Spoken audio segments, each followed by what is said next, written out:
Se tratando em soluções de impacto, empresas que são constituídas para resolver problemas sociais ou ambientais.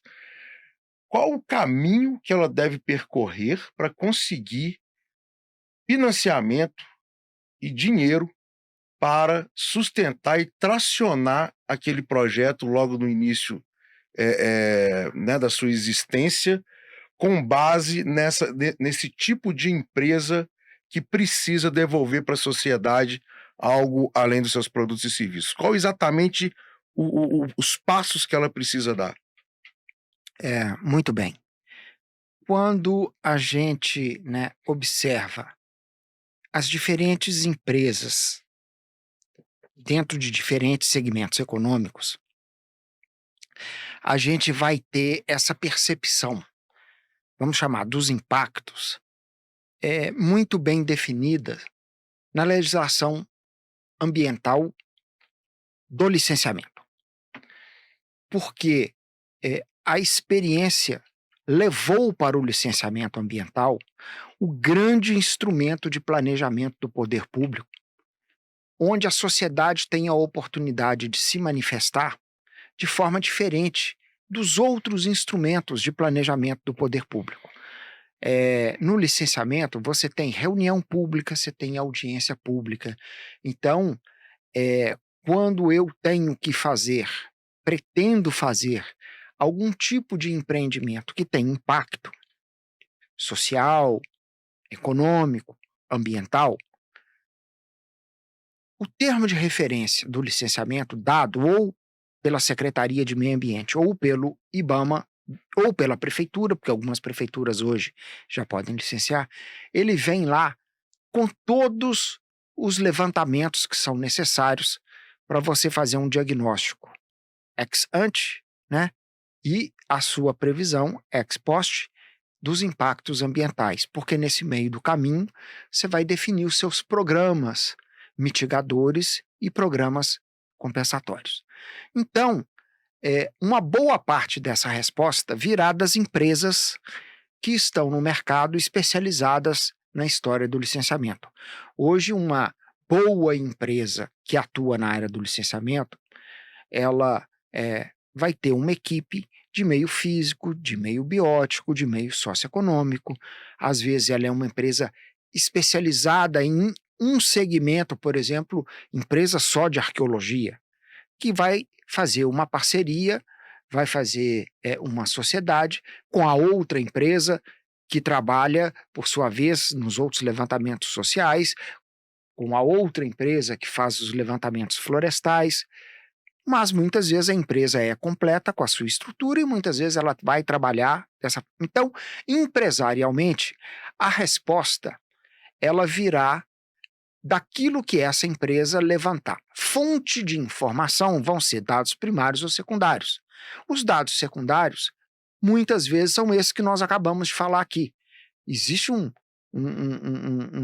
depositório enorme de informações na Fundação João Pinheiro, como existe um depositário enorme de informações de natureza ambiental pelos EIAs, RIMAs elaborados da Secretaria do Meio Ambiente, que possui um instrumento de zoneamento econômico, né, ambiental, que tem quase 70 layers de todo tipo de informação que estão ali dentro. Então, você busca nessa informação do Estado aquele diagnóstico daquela situação até para saber quais são as facilidades e os problemas daquela região. Eu quero colocar ali uma fábrica de palito de fósforo, ou uma fábrica de palito de dente, uma fábrica de palito em si.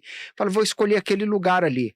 Aí você entra nessas informações que já existem como base secundária do Estado, e pode, às vezes, até decidir nem investir em levantamentos primários, porque aquela é uma região extremamente complicada, lá não tem água para você tocar a sua fábrica. Uhum. Se você não vai conseguir outorga, já sabe de largada que aquela é uma região crítica. Além de outras informações também de planejamento, avaliação ambiental integrada, avaliação ambiental estratégica, são instrumentos de planejamento do Estado, também servem para que você perceba aonde você está entrando, o risco e as facilidades. E, por fim, os levantamentos primários, onde então você vai, né, buscar essas informações em campo.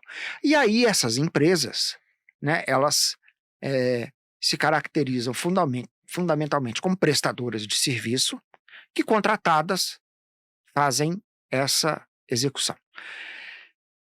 Por outro lado, nós podemos ter também algumas empresas que não têm essa característica de serem prestadoras de serviço para dar informação e obter o licenciamento, a viabilidade ambiental de um empreendimento no licenciamento, mas ela pode ter bons programas e boas ideias para serem aplicados num determinado território com um programa que possa ter componentes de resultado diferenciados. Eu posso ter uma ideia bacana de fazer com que no meu território a gente tenha alguns viveiros participativos das comunidades que vão produzir mudas de espécies florestais, de espécies de medicinais, de produção de alimentos, trabalhando então essa oportunidade, né, nas comunidades. Eu posso também estar trabalhando de outra maneira,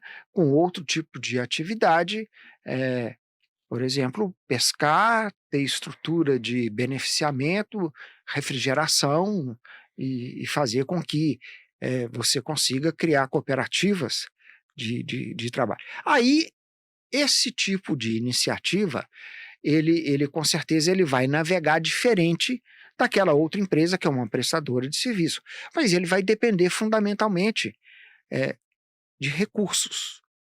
Ou esses recursos virão de programas de planejamento de Estado com alocação de recursos orçamentários para programas que vão ser desenvolvidos, né, nessa linha, e aí você vai se cadastrar, credenciar, apresentar um projeto, ou vai se buscar patrocínio, né, das empresas que voluntariamente vão acreditar naquela ideia para poder investir em uma empresa que seja do terceiro setor, que trabalhe com profissionalismo, né, para poder executar.